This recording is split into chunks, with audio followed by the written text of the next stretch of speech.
हनुमान बेनीवाल हनुमान बेनीवाल चंद्रशेखर आजाद हनुमान बेनीवाल चंद्रशेखर आजाद हनुमान बेनीवाल चंद्रशेखर आजाद। और आपके बीच का हमारा छोटा भाई राजेश यहां से उम्मीदवार।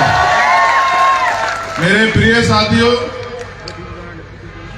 राजतंत्र में राजा ने जो कह दिया प्रजा के लिए वो अंतिम लाइन होती थी, प्रजा को मानना पड़ता था। फिर राजतंत्र को खत्म हुआ राजतंत्र और लोकतंत्र आया। भारत के अंतिम व्यक्ति को वोट का अधिकार मिला। और मैं जब याद करता हूं तो मुझे ऐतिहासिक रूप से ये पता है कि जब हम आजाद भी नहीं थे तब डॉक्टर बाबा साहब अम्बेडकर और सर छोटू राम मिलकर इन वर्गों की तरक्की की लड़ाई जो है वो अंग्रेजों के साथ सामने लड़ रहे थे। और वो प्रयास कर रहे थे कि समता, समानता, बंधुत्व, भाईचारे पर आधारित समाज बने। मेरे राजस्थान के प्यारे साथियों, आप मुझे इसलिए नहीं जानते कि मैं किसी नेता का बेटा हूं, मैं किसी मुख्यमंत्री का भतीजा हूं, किसी सांसद का भाई हूं, किसी विधायक का चाचा हूं, ताऊ हूं। आप मुझे सिर्फ एक बात से जानते हैं कि मैं डॉक्टर बाबा साहब अम्बेडकर सर छोटू राम जी के मिशन का सिपाही हूं। और जब भी आप पे कभी भी कोई अन्याय अत्याचार यहाँ किसानों पे, देश भर में, राजस्थान छोड़िए, मजदूरों पे, नौजवानों पे, महिलाओं पे, SC, ST, OBC, माइनॉरिटी के लोगों पे, चाहे वो CHA के हमारे साथी हो जिन्होंने कोरोना काल में सेवा की राजस्थान की, उनके आंदोलन का मामला जिसमें 4 दिन में जेल रहा जयपुर की, चाहे वो पहलवान बहनों की सम्मान की लड़ाई हो, चाहे वो जितेंद्र मेघवाल का मामला, इंद्र मेघवाल का मामला हो, कार्तिक भील का मामला हो, प्रकाश रगर का मामला हो, तोला गुजर का मामला हो,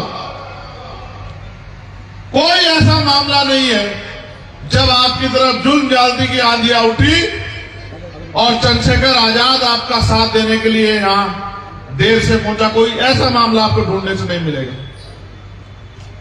इस प्रांगण में हमारी मातृशक्ति भी उपस्थित है। मेरी और हनुमान जी की दोस्ती की एक सबसे बड़ा कारण यह है कि जब मैं डॉक्टर बाबा साहब अम्बेडकर को पढ़ता हूं, समझता हूं, तो वो कहते हैं मैं किसी भी समाज की, देश की तरक्की उस समाज में रहने वाली महिलाओं की तरक्की से मापता हूं कि उस समाज की महिलाओं की कितनी तरक्की हुई है, उस देश में महिलाओं की कितनी तरक्की हुई है, इसको मैं पैमाना मानता हूं। और जब ये अलायंस की बात चल रही थी, इनके अलग अलग तरह के रूप हैं। कभी ये गुस्सा होते दिखाई देते हैं, कभी ये प्यार बांटते दिखाई देते हैं, कभी ये हक अधिकार के लिए लड़ाई लड़ते दिखाई देते हैं किसानों के लिए, कभी ये जहां न्याय होता है कमजोर वर्गों पे मूछे रखने पे, घोड़ी पे बैठने पे, उनके हक हकूक की लड़ाई में इकट्ठा खड़े दिखाई देते हैं। लेकिन जो सबसे ज्यादा जिस बात ने मेरे ऊपर असर छोड़ा वो ये थी कि बात है 1997 की, जब इसी राजस्थान के जयपुर राजधानी जो है, अगर याद हो हमारे प्यारे भाई के, अगर याद हो DC JC बोस हॉस्टल में जब जो घटना हुई, एक बहन का अपमान हुआ, रेप हुआ, और यहां के नेताओं की इतनी हिम्मत नहीं थी, बड़े बड़े नेता थे कि कोई उस बच्ची की आवाज, उस बहन की आवाज उठा दे, उसको न्याय दिला दे। पुलिस भी ताकतवर लोगों के आगे कमजोर पड़ रही थी। जब आप नौजवान नहीं जानते होंगे, आप ढूंढोगे तो आपको मिल जाएगा। तो एक ही व्यक्ति था जिस लड़ाई को आज मैं लड़ रहा हूं, 25 साल पहले अपनी गाड़ी को बीच सड़क पे लगा के जिसने ऐलान किया कि अगर उस बहन को न्याय नहीं मिलेगा तो ये रास्ते नहीं खुलेंगे। ऐसे आपके भावी मुख्यमंत्री हनुमान जी बेनीवाल, जब मैं उनका संघर्ष देखता हूं तो उनका संघर्ष और अपना संघर्ष मुझे एक जैसा लगता है। जब ये अकेले थे तब आपके लिए बहुत ईमानदार से लड़ रहे थे, अब तो हम 1 और 11, और जब हम 1 और 11 हुए, आपने पहली बार राजस्थान में देखा होगा कि आगे स्थापित दल जिनकी सरकार है, उनको भी अपनी लिस्ट जारी करने में पसीने छूट गए। आखिरी दिन जारी कर रहे, क्यों? उसका एकमात्र कारण मैं आपको बताता हूं कि जहां एक किसान का, मेरे नौजवानों महिलाओं की आवाज है, वही हमने संघर्ष है। और मैं धन्यवाद दूंगा अपने भीम आर्मी के एक साथी का, अपने भाई का, अपने वीर योद्धा का, जिन्होंने मुझे बल दिया। उनकी एकता इतनी मजबूत है राजस्थान में, अगर ये अंगड़ाई ले जाए तो सत्ता परिवर्तन कर सकती।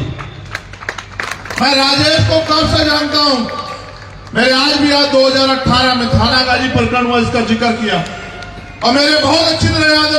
मैं यूपी से आया और रास्ते में गिरिराज और हमारे नेता नीलजी धेनवाल वो मिले मुझे, और उस दिन जो आक्रोश था उस बहन को न्याय दिलाने के लिए, मेरे आज भी याद। तब मैंने राजेश को पहली बार देखा और मैंने उम्मीद की कि इस प्रदेश में नौजवानों में नेतृत्व उभर रहा है। अगर उनको सही पटल मिल गया और समय पर उनकी एनर्जी को समाज में वेस्ट न किया, उनको आगे बढ़ने का मौका दिया, तो एक ऐसी ऊर्जा पैदा होगी जिस ऊर्जा के प्रभाव में बड़े बड़े शक्तिशाली परिवार के लोग ध्वस्त हो